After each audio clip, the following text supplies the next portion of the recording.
ನೀವು UK fast ಚಾನೆಲ್ಗೆ subscribe ಆಗದಿದ್ದರೆ ಈ ಕೂಡಲೇ ಸಬ್ಸ್ಕ್ರೈಬ್ ಬಟನ್ ಅನ್ನು ಕ್ಲಿಕ್ ಮಾಡಿ ಹಾಗೂ ದಿನನಿತ್ಯದ अपडेट्सಗಳಿಗಾಗಿ बेल आयकॉनಗೆ प्रेस ಮಾಡಿ।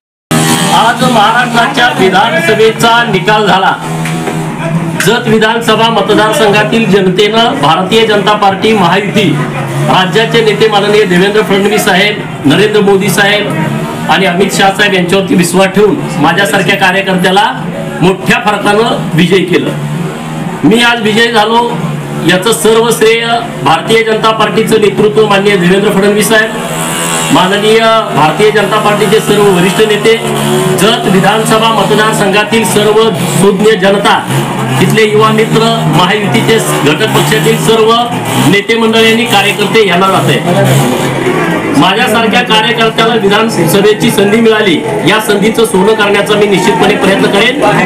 मी आमदार झालो याचा मला 100% आनंद आहे, परंतु देवेंद्र फडणवीस साहेब पुन्हा आले याचा मला 1,00,000% आनंद आहे।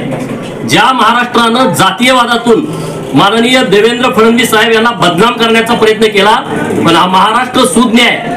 थोतांड पुरोगाम्यांच्या नादाला न लागता महाराष्ट्र हा देवेंद्र फडणवीस साहेबांच्या पाठीमागे ठामपणे उभा राहिला, याचा मला सगळ्यात जास्त आनंद आहे की आयुष्यात ह्याच्यापेक्षा दुसरा आनंद मला कुठला असू शकणार नाही।